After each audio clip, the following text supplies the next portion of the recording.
Fighting crime, and the stakes are high. Al Pacino and Robert De Niro are on opposite sides of the law in Heat on BBC Two at 5 to 10.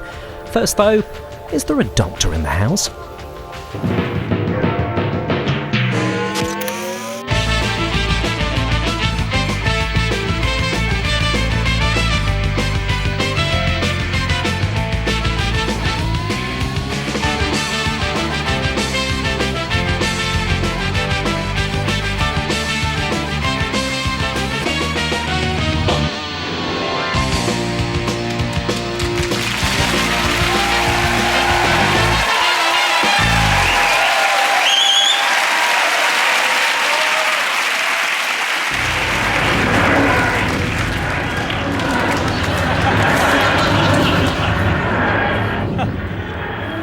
Good evening, and welcome to Have I Got News for You. I used to be John Pertwee. In the news this week, during the second half of a home game at Newcastle United, the temperature hits nearly 10 degrees.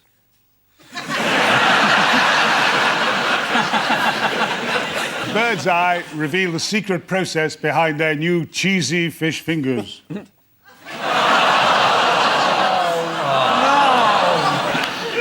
And in a New York restaurant, everyone's happy to split the bill equally until one diner suddenly realizes he was the only one who didn't order a starter.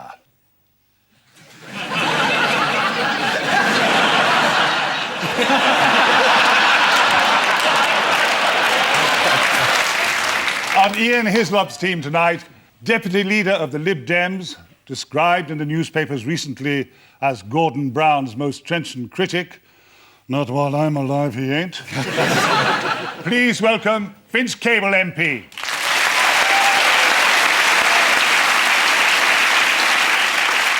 And with Paul Merton tonight is a comedian who recently said that the media present us with an unfolding picture of a world populated by life-addled celebrities and soundbite-spewing demagogues. Yes, well, that just about describes us all, I suppose, yes. Chris Addison.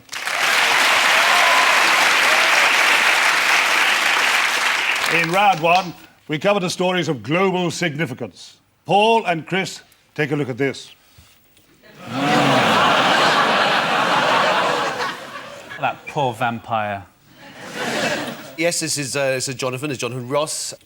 There's Russell leaving his house, and this has been a big fuss. I'm at a bit of a disadvantage over this because I don't listen to his radio show, so I was no way I can actually hear what was said in any shape or form. So how on earth did you find out what was said, Paul? How did you do that? Well, luckily, I tuned into the many media that was available, and this phone call that was put into Andrew Sachs, I was able to hear it over and over again. So you're in the lucky position of being able to be offended time after time after time. At my own convenience. That's absolutely wonderful. And that just goes to show what multi-platform broadcasting is really all about. Exactly. This is the outrage over two highly paid BBC stars behaving like overgrown schoolboys. Hang on, that's Little Britain, isn't it? Two people complained who had heard it. Well, they've said there are 27,000 complaints, but most of those are me. Are they? Yeah, I quite fancy Friday night chat show, and it's seeing the... I do all Jonathan's jobs, but I'll do film, whatever it's called. I know a bit about film. 72. How the talk he's doing. So, yeah, I'll do the same jobs as him, but I'll do it for 50 quid less. I saw the headline, it said Jonathan Ross suspended, and I thought, well, that'll please the Mail. I thought they meant they'd hanged him. Okay. Absolutely, that's where I was going. But if we go back in time, we'll try it again. Yes, I saw that Jonathan Ross had been suspended, and I thought, that'll please the Mail. I'm nearly getting it, but I want to hear it one more time. It took about 30,000 complaints for the Beeb to realise that some people might have found this offensive. The Beeb did its usual thing of moving from sort of breathless arrogance and indifference to self-flagellation over the course of about 4 days. And eventually the Director-General came home from holiday and thought, actually, this probably isn't a very nice thing to have done. But is it really a national emergency? Yes, Gordon Brown had to be pulled out of an economic summit to give his judgment on all this, isn't it? Well, it's more important than economic summits. I mean, that's a failure. Well, the last time we... I mean, the last time we went through this drama was when somebody misnamed a cat on Blue Peter. Isn't that right? Oh. I mean, we're in serious territory. And the brilliant thing about Ross and Brand is they seem to have managed to offend the entire country. So the idea that The Guardian obviously felt this was sort of sexist and unpleasant and harassment, and the right-wing papers were against it. He offended old people, he offended young people, he offended just about everybody. And this tidal wave of hatred sort of took the BBC by surprise. You mean we don't pay the licence fee so that you can ring up and say, I had sex with your granddaughter? Is that not cutting-edge comedy? Oh, no, it isn't. I wonder if people were more concerned about the fact that obviously it is licence fee payers' money being used for this. They've made 4 calls. They're to Barcelona, that's international rates. Nobody's mentioned the real victim at the heart of this, which is this young woman who came out of a convent and has been traduced, her reputation damaged in this way, and is now taking a firm stand for privacy by selling her story to The Sun. Well, the satanic sluts are notoriously I didn't want to go there. Surely she's got a right to privacy, even if she belongs to a burlesque troupe called the Satanic Sluts. Doesn't change it. The thing is, at a certain age, one longs to have one's privacy invaded.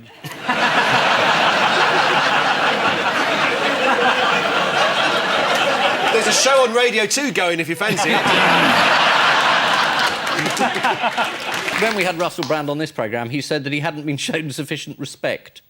It's a word perhaps he'll have to relearn.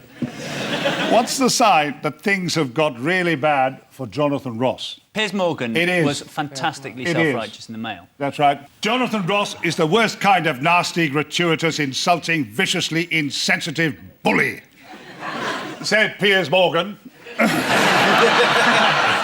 from his glass house. He's right. But you don't want him to say it. But it's interesting the way the political stakes were escalated. On Monday, the only politician who could be found to say anything was an anonymous MP who said this is a bit beyond the pale. And then by the end of the week, when there were 30,000 complaints, we were all queuing up 10 deep to express our outrage. And, of course, Gordon came in. What you have described to me appears to me, get me if I'm wrong, that no MPs are interested, and then the general public tells them they should be interested, and then they are interested. That seems to me the workings of a democracy. You've got it in one. Who's comforting Andrew Sack's granddaughter now? Max Clifford. Yes. You keep doing that. It's like being at a séance. You're all sat around this enormous Ouija board and you go, oh, that's right, Stop doing it. Come in, running water. Yeah. She's decided that if Russell Brand is going to make that much money out of her, then she'll make a few bob out of The Sun as well. Is that a criticism? Is that a criticism? No, it isn't. It's just saying once she was in the public eye, presumably she thought, I will go to The Sun and make a little bit of money. Did you see any of the messages of support on Georgina's Bieber page? On a what page? These questions are extraordinary. It's, did you see in the Daily Express? Have you seen her Bebo page? No, of course we haven't. Listen, Ryan said Ross was trying to impress Brand, who, in my opinion, was a complete And Bob said, hi, Georgina. I'm the assistant manager at the Candle Room nightclub in Kirkcaldy, and I'd be very interested in your group making a personal appearance. What did fellow radio presenter Steve Penk have to say? This is an outrageous example of what can be a very beautiful art form. Oh, Paul, you're so marvellously intuitive. Aren't I? Yes. I saw him on the telly saying it. Anything to add to that, eh? I was having a biscuit at the time. I had a cup of tea. While wondering why Andrew Sachs's number was always engaged. He said, this sorry affair devalues the whole currency of prank phone calls. Which other madcap comedian behaved badly at the BBC this week? Let's see. Can you hear me now? Now we can. Right, can I ask you a question? Yes, just about. OK, because we got some good news. We got some good news about red squirrels last week. Does that mean, do you think, that there'll be many, many more of them in the years to come. What do you mean good news? You had good news. What are you talking about? Well, I was hoping you could tell me, actually, and elaborate on it. Don't gasp at me. Well, it's all about I don't know what you're talking all about. about What do you the mean good news? Just hold on a second, I'll tell you. It's all about the red squirrels have always suffered because they've been catching a disease off the grey squirrels, and now they appear to be developing some kind of immunity. Is that right? Yes. That's one small part of it, but it won't save them, no. Okay. You're reading the mail or something, haven't you? I don't know where you get your news from, really. Right. Okay, thank you both very much. I tell you what, Kate, if he happens to tip overboard on your way over to Branchy Island, don't pick him out too quickly. Lovely to see you both. He didn't hear that, did he? Bye. Goodbye. Yes, I did. Yeah, I did. Yes, that's Bill Oddie on Breakfast TV, yes. He was a bit cantankerous, wasn't he? Yeah, but he didn't leave any messages on any owl's answer phones. He's very pessimistic, you know, Bill. Is he? Yes. About the planet. Yes. You think it's all over? He thinks it's pretty well all over, yes.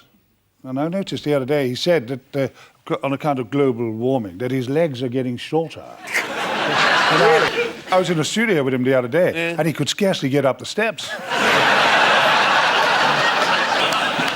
I've heard if he sticks Velcro on his bottom, he can pick fag ends off the floor.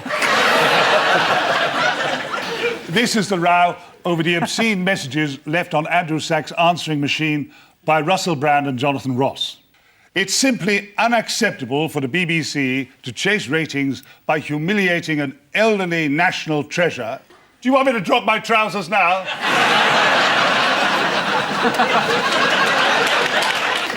It's lucky for Russell Brand that he resigned before the outcome of the inquiry, because the BBC were going to throw the bookie wook at him. Making abusive telephone calls is technically a criminal offence. So the lisping TV presenter, Jonathan Ross, could actually end up in prison. If he thinks he has any trouble with his R's now... Ian and Vince, here's yours. We're back to boom and bust, aren't we? We are. That's presumably the bust. oil. Yes. That's money, I would guess. Bankers' bonuses, I think, being counted. That's Darling's house for sale. You should have had his job. I think so, too. The world economy is going down the toilet, is that right?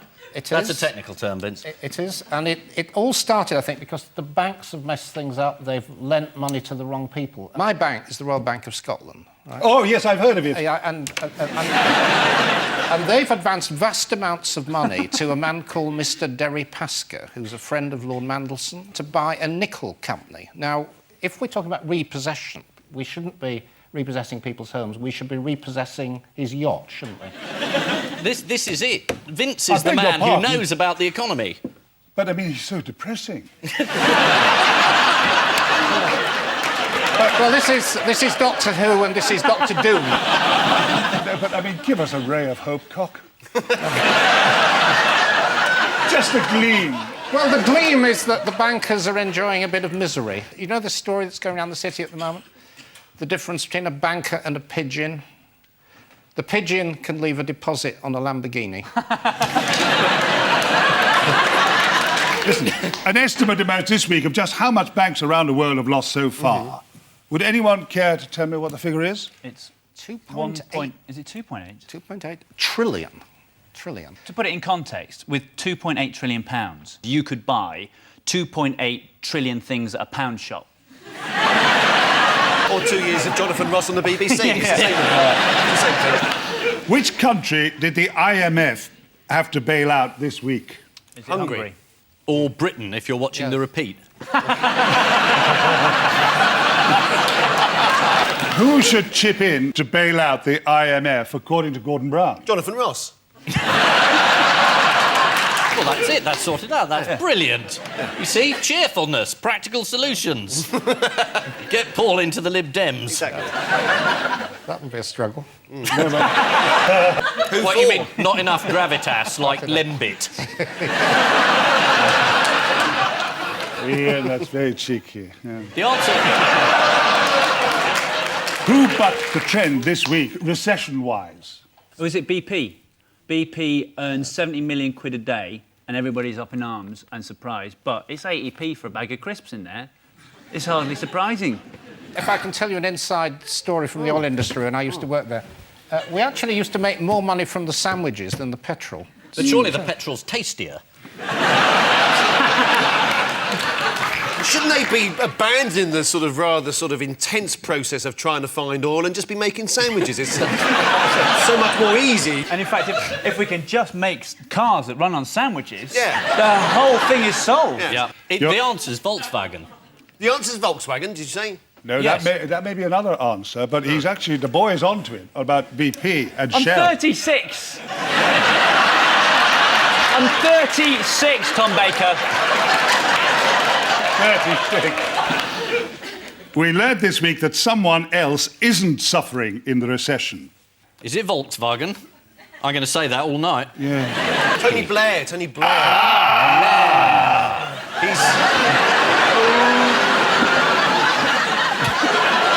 Is there anybody here wondering that? He's become the world's best-paid public speaker. He made £12 million last year. Like a man said, 12 million quid since leaving office. I'm the man, you You're see. the man, yeah. Boy. I'm the boy, you're the man. Let's have a standing up competition here.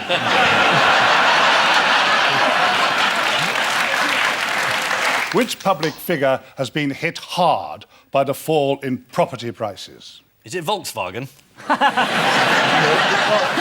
Actually, he's got a point, because Volkswagen has led to the wiping out of hedge funds. So that's actually a very good news story you've alighted on by mistake, I think. The editor of Private Eye alighted on a news story by mistake. Volkswagen. No. It was Prince Charles. Prince Charles? Yes, £38 million he lost, yes. How? Well, he's gone into negative equity on the whole of Cornwall. And Volkswagen was in the news this week. Oh, I know this one. Prince Charles. This is all to do with hedge funds. Vince won't know this, but...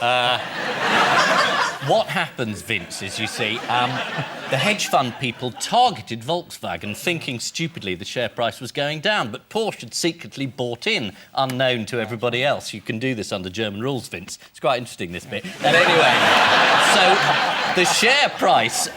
It's brilliant, this, of Volkswagen, then rocketed. All the hedge fund people lost all their money.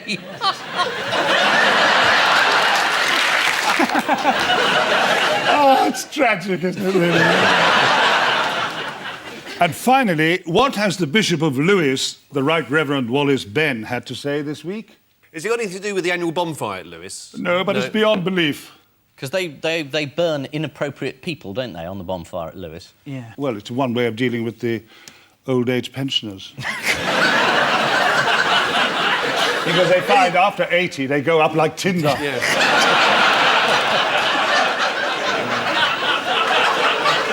Well, I'll tell you what the Right Reverend Wallace Benn had to say. He said that the credit crunch is God's will. How does he know? I think he was guessing, actually. I don't know what Richard Dawkins would say about it. He would say, no, it wasn't. Probably. Certainly. Probably. I put any amount of money on that.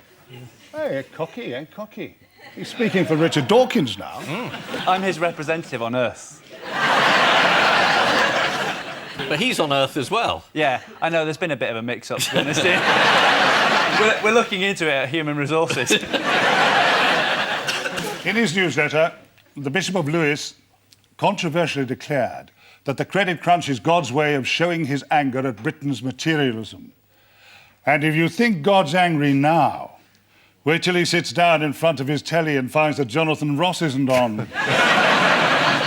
This is one of the lesser stories of the week, as it doesn't involve two idiots baiting a pensioner. After tough negotiations, Britain agreed to help bail out some of the crisis-hit East European countries. Gordon Brown wouldn't reveal what we get in return. But let's just say he's looking forward to next year's Eurovision Song Contest. As the crisis deepened, Gordon Brown flew to Paris to meet President Sarkozy, where, after several hours, they decided to leave an obscene message on the Icelandic Prime Minister's answer phone.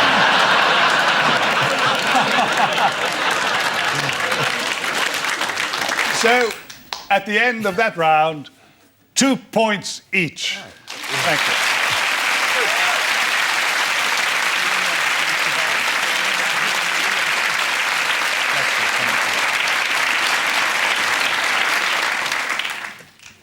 And now to round 2, the jigsaw of news. Fingers on buzzers.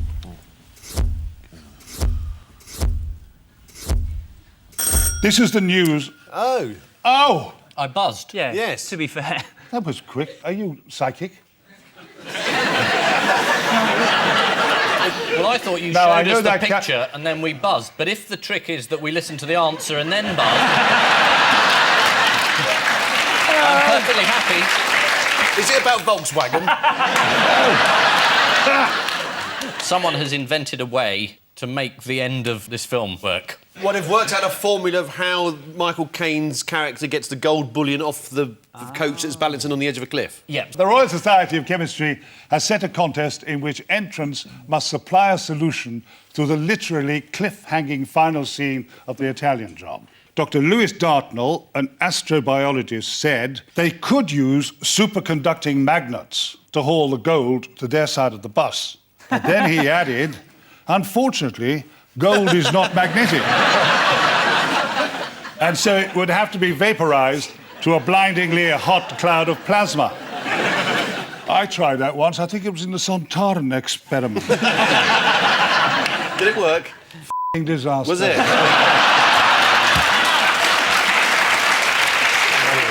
This week, a very stupid posh boy attempted to recreate a scene from the Italian Job by driving his brand new Mini up some stairs at Bristol University. According to The Sun, he caused the radiator to blow up, the 2 front tyres to burst, and both airbags to explode, whereas anyone knows he was only supposed to blow the bloody doors off. Fingers on buzzers.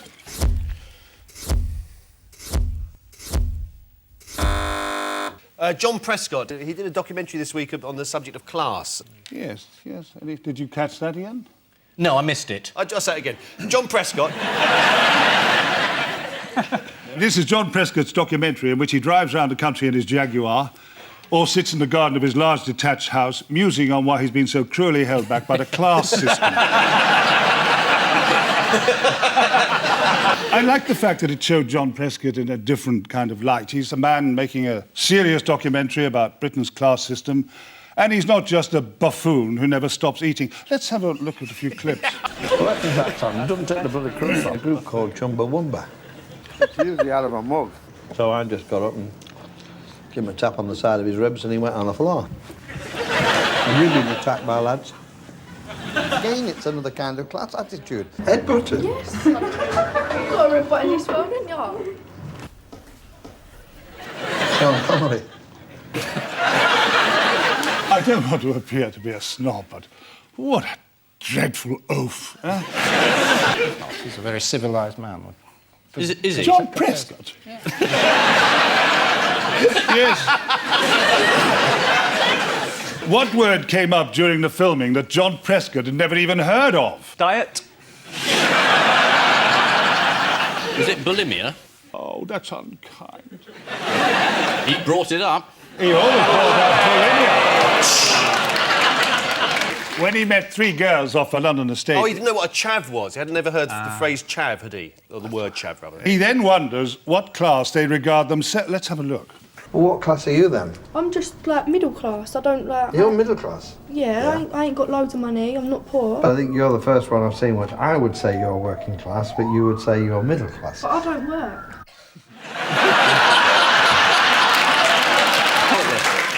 I agree with her. She's got a point, John. Absolutely right. Yeah. What disconcerting habit does John Prescott have when being interviewed by female journalists, according to Rachel Cook of The Observer? Does he manage to undo their bras with his mind? He gets his words in the right order to confuse them. Well,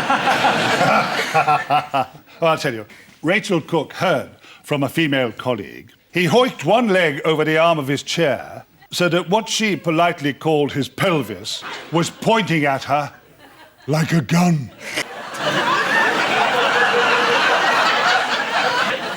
I bet he doesn't do that to John Humphreys. Really?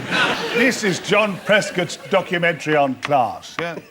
Prescott recently promoted his autobiography on the QE2. He was actually on the QE2 for 2 reasons. 1, to try and sell his book, and 2, ballast. Which means at the end of this round, it's Ian and Vince with 3, and Paul and Chris with 3. Ooh, very good. Very good. We're moving on. We'll put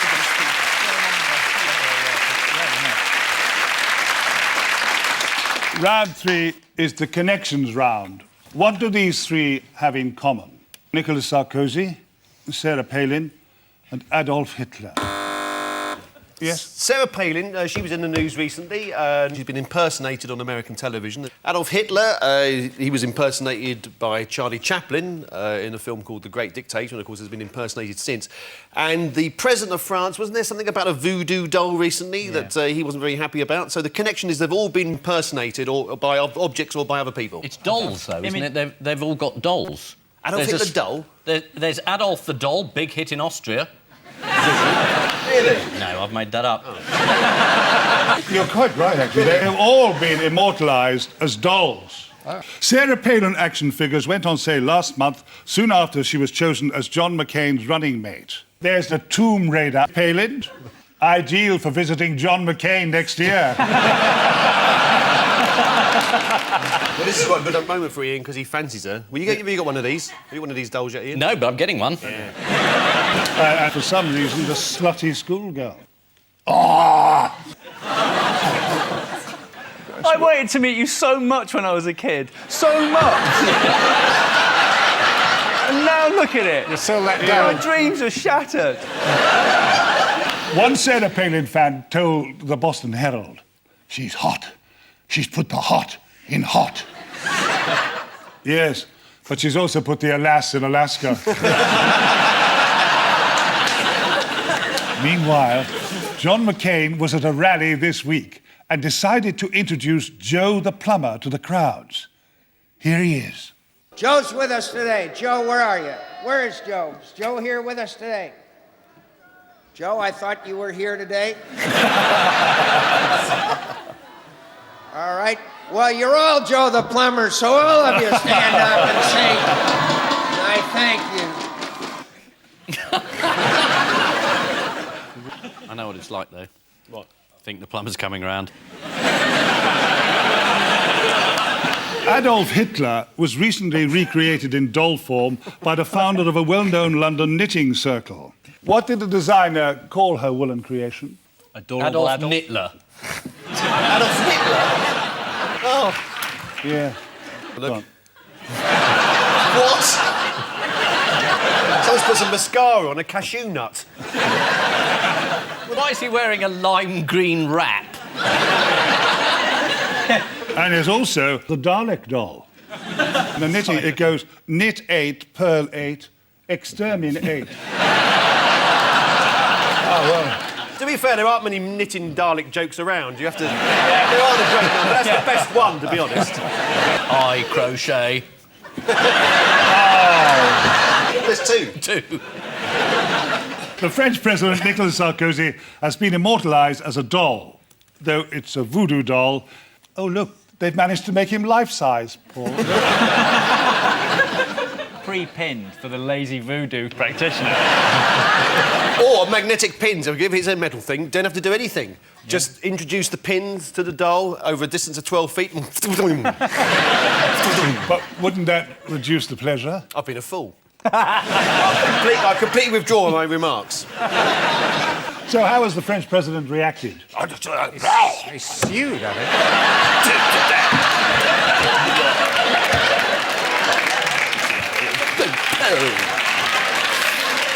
It's not just his image, is it? It's also the bloke off the toilet doors whose image has been nicked.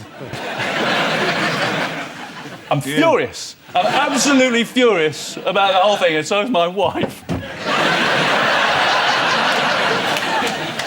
You can also get a Tom Baker doll. On sale for $12.99.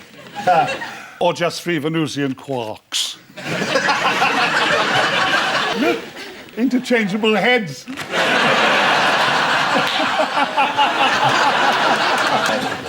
And if you don't like your Tom Baker doll, just wait until it turns into a Sylvester McCoy doll. Then you'll really hate it. You don't think of the doctors as bitching about each other's generation, do you? Time now for the missing words round, which this week... Does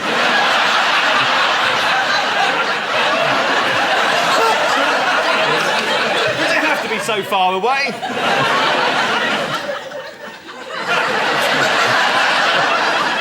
I don't see very well these days, you know. Don't you? No. Did you mention that before the auto cue came out? And yet, oddly enough, you know, Vince, as my sight diminishes, I get on much better with people. Do you? Now that I can't see them. And partly because they're not there. As a matter of fact, I've just started a fling with my wife. Have you? If she finds out, she'll be furious. Time now for the missing words round, which this week features as its guest publication, Sheep. And we start with, I've given up what, said the Dalai Lama. Sex? Did you say fags? Free Tibet! Giving up hope, is it? Giving up hope for Tibet? Yes, I think you're right, yeah. A pope for Tibet. No. Given up hope! Fish fingers on Friday. Did he say fish fingers on Friday? I don't like fish. Can we have crumble? Can we have apple crumble? OK, the answer is he's given up on China. Yeah. The Dalai Lama says he stopped trying to persuade China to give greater rights to Tibet. According to The Independent on Sunday, shortly before the Olympics, Tibet saw the worst violence in 20 years. But wasn't the beach volleyball super? All those jaunty buttocks. I used to go to school with a bloke called Jaunty Buttocks. He was from Newcastle. Jaunty Buttocks. Next, what can be easily recognised by the long neck, jug head and big ears? Noddy's close friends. The Shropshire sheep. Ah! You always sound as though you're related to them. It's a breed of sheep. Right. Are we going to go through them all? No!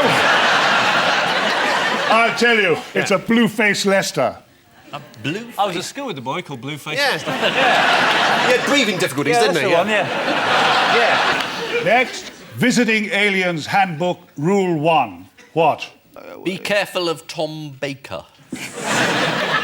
Don't say, take me to your leader to a Lib Dem.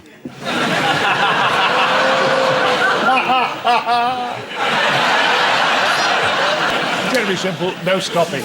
What on earth at all? What do you mean?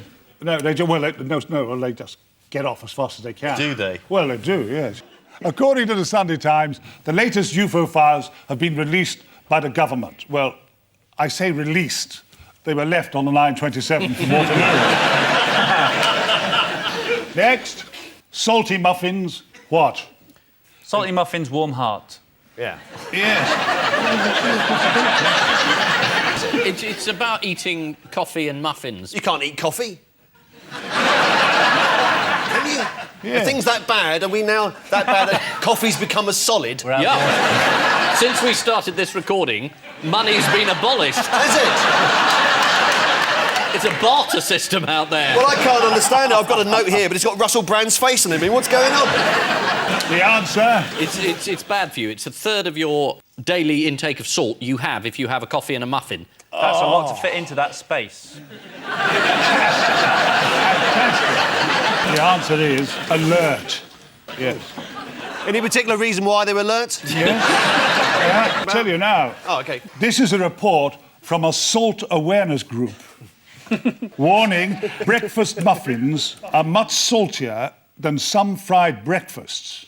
and they advise people might be better off choosing a low-salt option from a greasy spoon.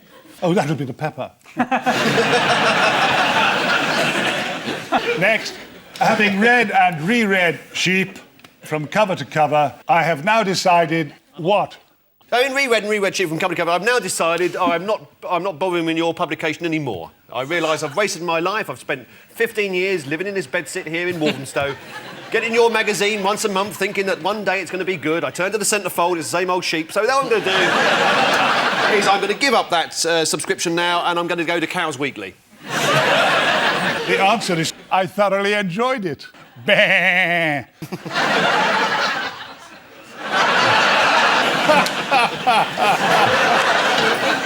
Next, the world's worst boxer. Is it knock self out? Comes last at Crufts. The answer is, throws in the towel. Oh, well done, yeah, frozen toe, yeah, very good. This is Peter Buckley, who is finally retiring after losing a record 256 fights. And finally, what? A common cause of variable crimp. Crimp? Yeah, so variable crimp. It's when your crimp suddenly goes a bit variable, you know. Like that. You're walking down the street like this and suddenly you think, hello, there's my crimp gone, my crimp's gone. It's got a bit variable. And if it happens in a sheep, they hate it because they can't understand. They haven't got brains like us.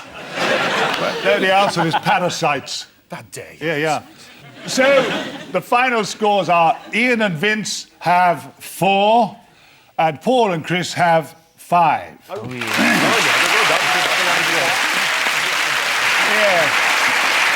But before we go, there's just time for the caption competition. Mrs. Ramesses denies long wait in accident and emergency. You're not my mummy. Is it Burns night? And I leave you with the news that in a galaxy far, far away, Darth Vader advises the rest of the Federation to give it 10 minutes.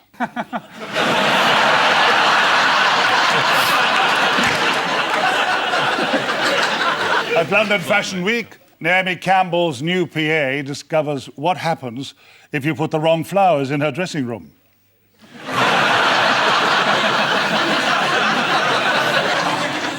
And as he attempts to escape the media frenzy, Russell Brand relaxes on a beach in Mexico.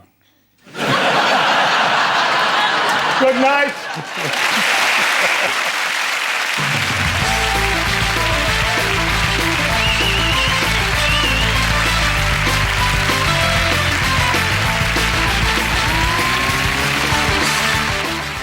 Well, late news just in. Top Gear's back on BBC Two tomorrow night, and Michael Parkinson's hitting the racetrack at 8.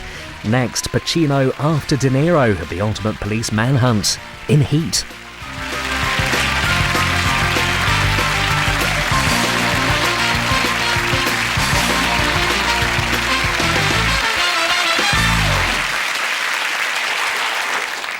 What went right? It all went right. Just raise your weight just a little. What are you going to do? What are you going to do?